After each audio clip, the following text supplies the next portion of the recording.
हूं 152 सीटों में से 110 से ज्यादा सीटें भारतीय जनता पार्टी जीतने जा रही है। इसका मतलब है कि दूसरे चुनाव चरण को मिलाकर हम प्रचंड बहुमत के साथ बंगाल में शुद्ध रूप से भारतीय जनता पार्टी की सरकार बनाने वाले हैं। मित्रों, मैं थोड़े आंकड़े भी देना चाहता हूं।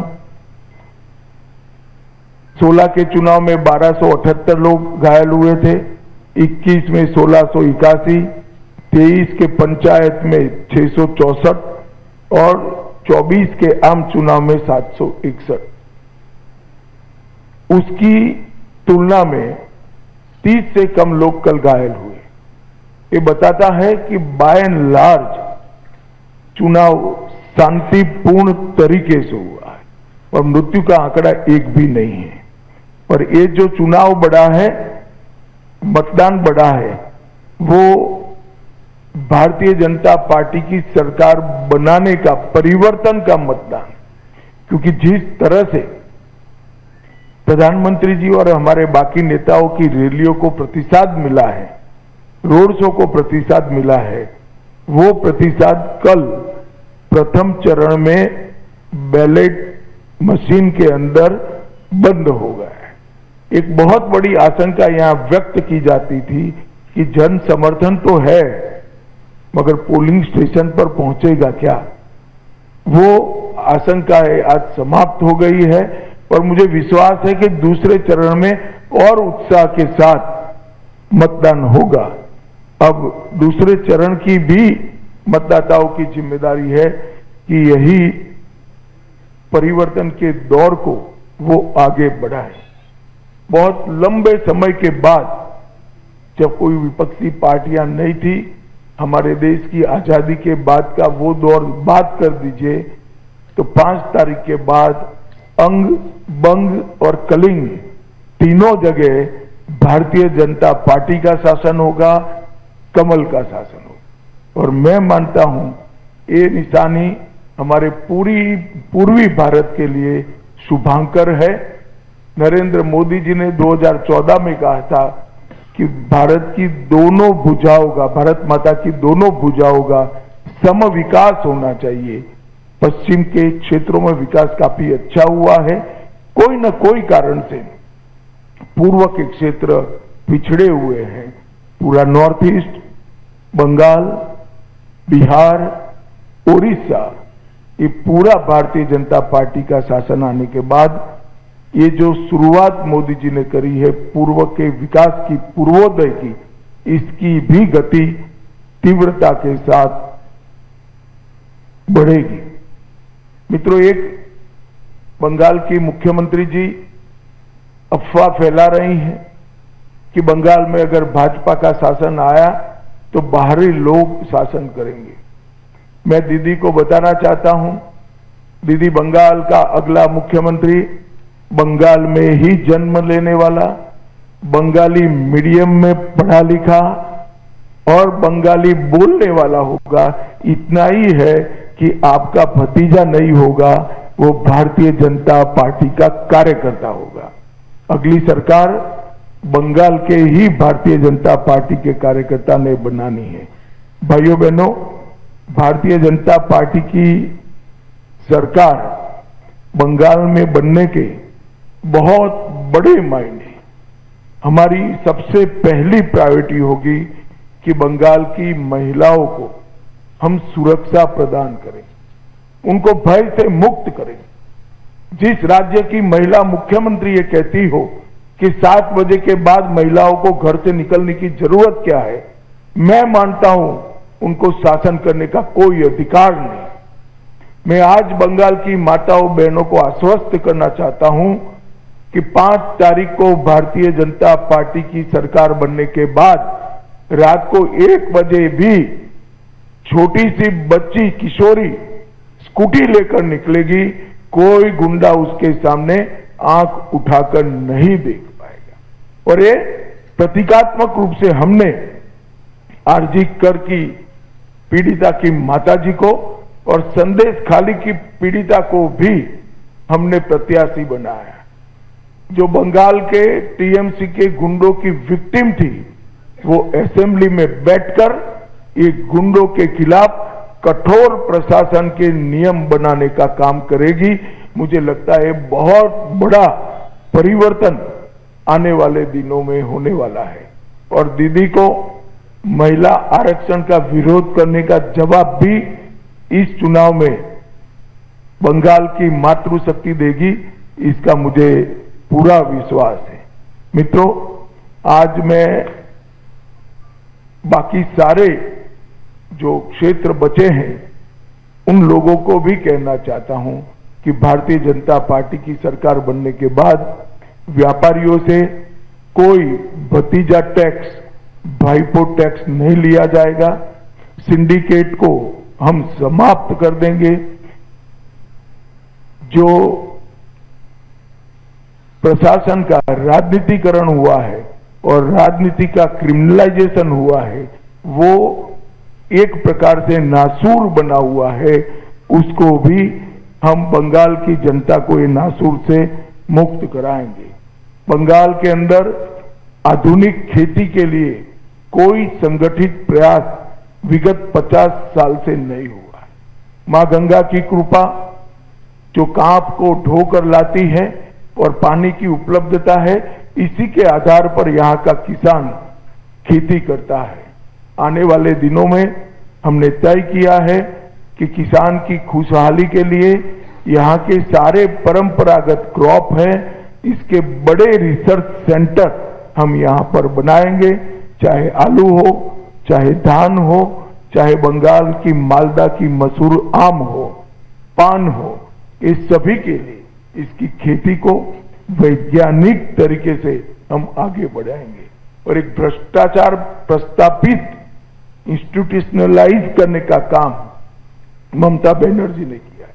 32 से ज्यादा घोटालों के माध्यम से 10,000 करोड़ से ज्यादा रुपयों का भ्रष्टाचार बंगाल में हुआ है। 10,000 करोड़ के। हमारी सरकार भ्रष्टाचार मुक्त पारदर्शी शासन तो देगी ही देगी, मगर जिन्होंने भ्रष्टाचार किया है इनके खिलाफ एक श्वेत व्हाइट पेपर जारी कर सारे भ्रष्टाचार के आरोपों की सुप्रीम कोर्ट के रिटायर्ड जज से जांच कराकर भ्रष्टाचारियों को कड़ी से कड़ी सजा दिलाने का काम करेंगे, जिससे आने वाले अनेक सालों तक यहां पर कोई भ्रष्टाचार की करने की हिम्मत न कर पाए। मित्रों, हमने अपील की है कि आप परिवर्तन करिए। बंगाल के मतदाताओं को अपील की है। परिवर्तन का मतलब एमएलए बदलना नहीं है। परिवर्तन का मतलब सरकार चलाने वाली पार्टी बदलना नहीं है। परिवर्तन का मतलब मुख्यमंत्री बनाना नहीं।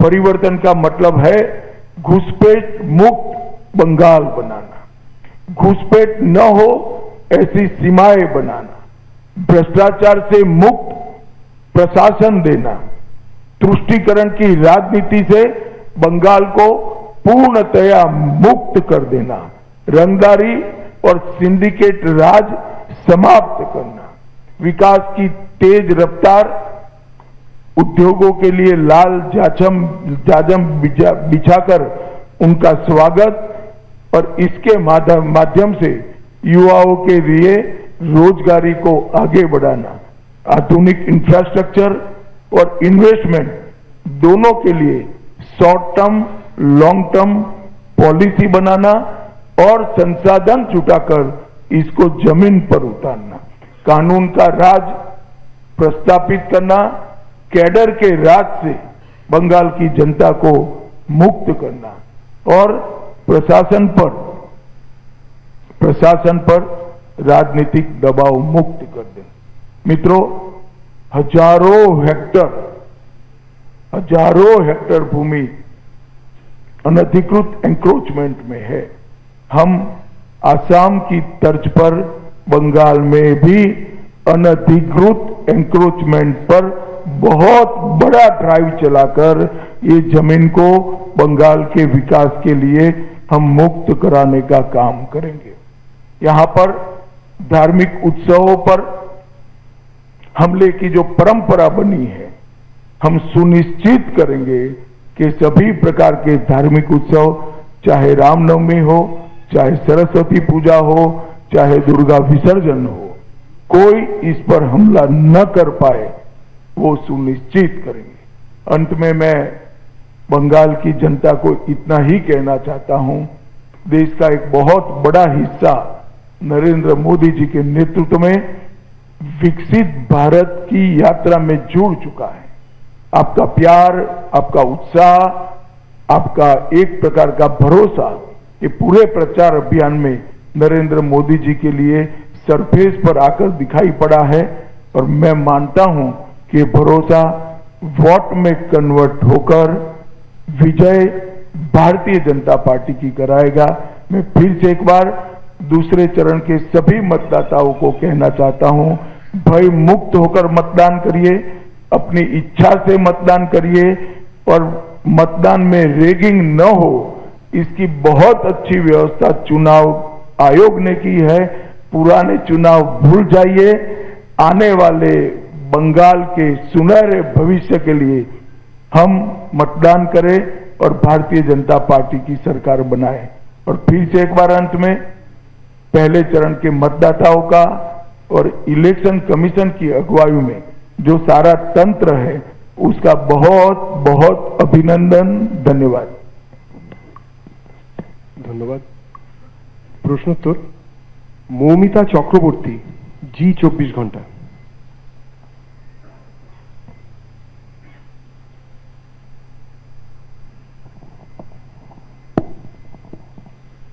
सर, सेकेंड फेज में ऐसा बहुत सारा केंद्र है जहाँ पे नॉर्थ 24 परगना या फिर साउथ 24 परगना, जहाँ से लड़कियों का पाचार का घटना बहुत ज्यादा सुनाई देता है और माइनर एजेस लड़कियों।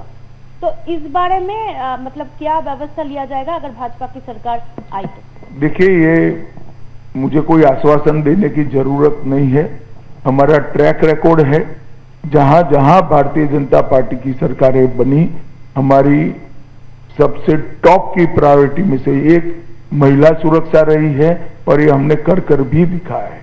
और बंगाल की माताओं बहनों को भी पूरा भरोसा है और हमने सिंबॉलिक रूप से महिला अत्याचार की विक्टिम को भी प्रत्याशी बनाकर बंगाल की विधानसभा में बिठाने का तय किया है। और मैं मानता हूं कि किसी भी पार्टी की एक टॉप मोस्ट प्रायोरिटी होनी चाहिए थी, महिला मुख्यमंत्री की तो सबसे पहली होनी चाहिए, परंतु ये हुआ नहीं है। भारतीय जनता पार्टी की सरकार ही ये करेगी।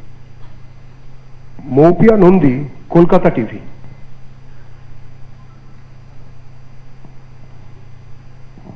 Good morning sir. सर, जो अगला जो नेक्स्ट दूसरा चरण पे जितने सारे सीटों में वोट है, वो अभी तक आपके लिए थोड़ा सा टफ? नहीं, हमारे लिए तो पूरा बंगाल ही टफ था। 3 ही सीट थी हमारी। हमने ऐसे कई राज्य हैं जहां सीधी सरकारें बनाई, असम, त्रिपुरा, मणिपुर, ढेर सारे राज्य हैं ऐसे। और ये कोई नई बात नहीं है भारतीय जनता पार्टी। अभी तो हम 77 सीटों की पीठ पर बैठे हैं। यहां से सरकार बनाना बहुत सरल है और सरकारें भारतीय जनता पार्टी नहीं बनाती, सरकारें देश की जनता बनाती है, बंगाल की जनता बनाती है। हमने पूरे प्रचार में उत्साह देखा है। इस बार भाजपा की सरकार बनना सुनिश्चित है। आप भी भाजपा के लिए वोट कर दीजिए, आपका योगदान रजिस्टर हो जाएगा। बैठिए। Rohit Khanna, Times of India. Sir, ग्राम में मैं चौथी बार प्रचार करने के लिए गया हूं, पहली बार नहीं गया हूं। मध्यम ग्राम में रोड शो बहुत, मतलब मेरी कल्पना से बहुत बड़ा था।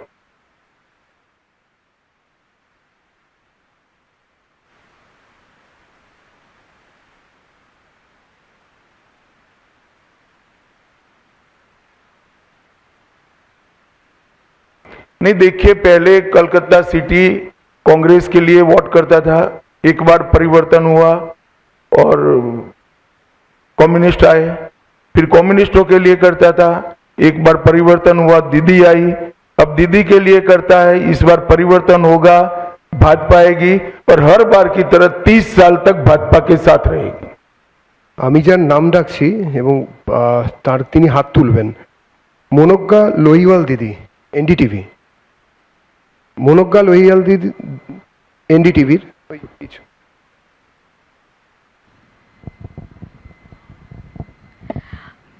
अमित जी, मेरा सवाल ये है कि अभी तक प्रधानमंत्री नरेंद्र मोदी ने झालमुड़ी खाई है, नाव में आज सैर की है और उसके बाद गंगा नदी और बाकी सब की बातें हुई हैं। जो भी होता है उसे मुख्यमंत्री ममता बनर्जी कहती हैं या तो पब्लिसिटी स्टंट है या फिर बंगाल में एक जगह बनाने की ममता जी का मानसिकता ऐसा है, मोदी जी बोलेंगे नहीं कभी, मगर गलती से बोल जाए टीएमसी को वोट दो तो कहे नो नो नो नहीं देना है, मोदी कहता है टीएमसी को वोट मत देना। अब ममता जी को कौन समझ सकता है?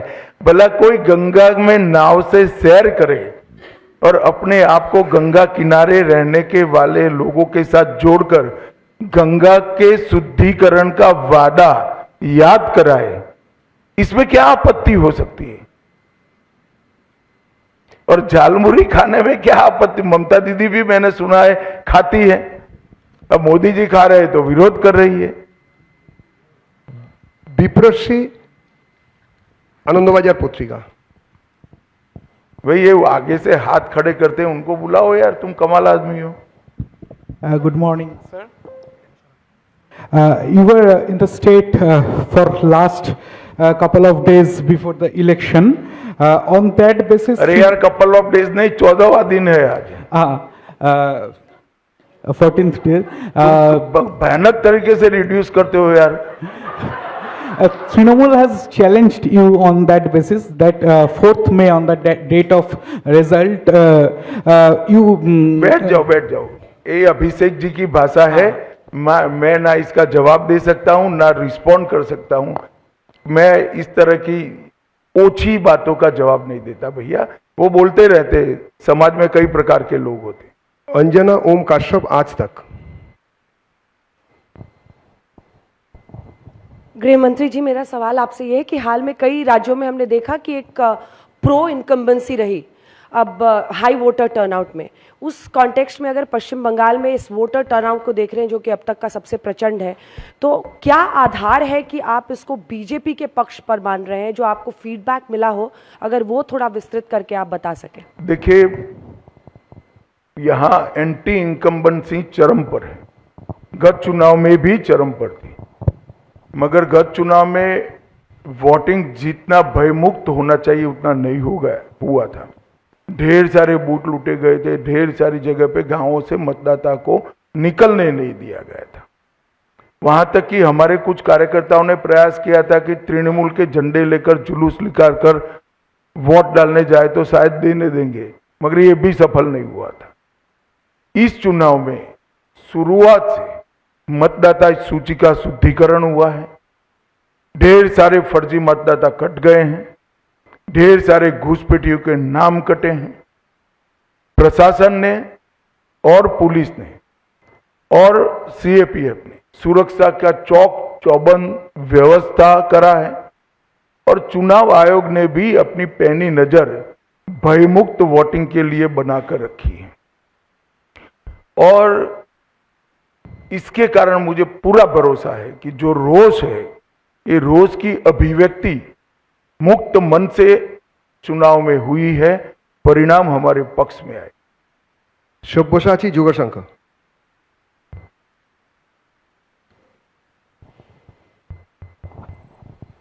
सर, पहले दफा जो मतदान हुआ है इस आप लोग दावा कर रहे हैं कि 110 के ऊपर जाएगा, लेकिन तृणमूल कांग्रेस का दावा है ये एसआईआर के अगेंस्ट में वोट जा रहा है। इसके विषय में आपको क्या टिप्पणी है? कुछ नहीं कहना है, सबको जो भरोसा है वो बताना चाहिए जनता को। जनता को किस पर भरोसा करना वो जनता तय करे। Devendra Parashar, India TV. Devendra Parashar, India TV. हाँ, खड़ा करते हैं भैया, गुस्से मत हो यार, क्यों ममता दीदी जैसा करते हो? गृहमंत्री करता हूं मैं जी, आप अलाउ करें तो दो छोटे सवाल हैं मेरे। पहली बात तो ये है कि जैसा कि आपने बताया भी कितना वायलेंस होता था यहाँ पे, पिछले लोकसभा में भी हमने देखा कि जम्मू कश्मीर जैसा राज्य जो कि आतंकवाद से ग्रस्त है, वहाँ शांतिपूर्वक तरीके से चुनाव हुआ। बंगाल में तभी वायलेंस हुआ था। इस बार ऐसा नहीं हुआ। इसके पीछे सबसे बड़ी वजह क्या है और क्या उल्टा लटका कर सीधा करने वाला फॉर्मूला काम कर रहा है? और दूसरा सवाल मेरा ये है कि आमतौर पे बंगाल में बहुत सारे एनालिस्ट एक नैरेटिव चलाते हैं, north Bengal versus south Bengal, पुरुष वोटर बनाम महिला वोटर्स, यूथ बनाम बुजुर्ग। क्या इस बार के चुनाव में आप लोगों का जो फीडबैक है वो काम कर एक रहा है? मुश्त होकर बंगाल के सब आयु वर्ग के, सब जेंडर के और सब हिस्सों से मतदाता भारतीय जनता पार्टी को वोट दे रहे हैं। मैं 3 दिनों से प्रेसिडेंसी में घूम रहा हूं, 3 दिनों से। मैं आपको बताता हूं, प्रेसिडेंसी इस बार नॉर्थ बंगाल से आगे रहेगी। गृह मंत्री Amit Shah ji, Nishant Kumar, Organiser English weekly से। आपने कहा कि इस चुनाव में प्रथम चरण में अभी तक कोई भी हत्या नहीं हुई, जो कि बहुत ही काबिल तारीफ है। लेकिन कुछ जगहों पर जो भाजपा के कैंडिडेट हैं उनके ऊपर आक्रमण हुआ, अटैक हुआ। सेकेंड चरण में ऐसा ना हो ताकि जनता जो और भी भरोसे के साथ भाजपा को वोट कर सके, इसको कैसे सुनिश्चित करेंगे? हमारा प्रतिनिधिमंडल आज चुनाव आयोग को मिलने वाला है। दूसरे चरण की व्यवस्था को और चुस्त करने के लिए हम चुनाव आयोग को हमारे सुझाव देने वाले। पीछे दे दो भाई, सेकंड रो में। अमित जी, आपने कहा कि आप 14 दिन से यहाँ पे हैं, शायद और 2-3 दिन यहाँ पे रहेंगे। पहली बार जो बंगाल में आपने इतना दिन बिताया है, मैं आपसे पूछना चाहूँगा कि 3 ऐसे कुछ अनुभव आपका पास हुआ है जो पॉलिटिकल और अपॉलिटिकल है, जो आप अगले अपने पूरे जीवन तक याद रखेंगे बंगाल के बारे में, पॉलिटिकल और अपॉलिटिकल 3 अनुभव। देखिए, मैं कल का ही एक अनुभव बताता हूं। रोड शो में जबरदस्त भीड़ थी। किसी युवा व्यक्ति के लिए भी रोड शो में वहां खड़ा रहना ये बहुत कठिन था। शायद मैं न्यूट्रल मतदाता होता तो मैं भीड़ देखकर अपने घर चला जाता, वोट भाजपा को देता। इतनी भीड़ थी कल। एक वृद्ध माता जी, मेरा अंदाजे 80 साल की होगी, इतने धक्के खाकर वहां पर खड़ी थी। मैं अपनी धुन में गाड़ी में बैठ गया और उस वक्त मेरी नजर पड़ी कि माता जी कुछ हाथ हिलाकर कह रही है। मैं उतर कर गया। उन्होंने जिस प्रकार से मुझे आशीर्वाद दिया है, ये व्यक्तिगत बात नहीं है, ये भारतीय जनता पार्टी को उनका आशीर्वाद है। इतने धक्के खाकर भाजपा के समर्थन में वहां खड़ा रहना ही आशीर्वाद है। मगर फिर भी आगे आकर पुलिस की बैरिकेड को लगभग तोड़कर मिलकर आशीर्वाद दिया है। मैं मानता हूं ये मेरे जीवन का बहुत है। वो भी एक ऐसी ही माता जी ने भेंट किया हुआ है। और इस प्रकार के आशीर्वाद व्यक्तिगत जीवन में बहुत बड़ी ताकत और हौसला देते हैं। फिर ये भाईपो कितनी भी गाली बोले कोई असर नहीं होती है। जब इतनी बूढ़ी माँ आशीर्वाद देती है कुछ नहीं होता। विकास वादौड़िया, एनडीटीवी। हाथ खड़ा कीजिए।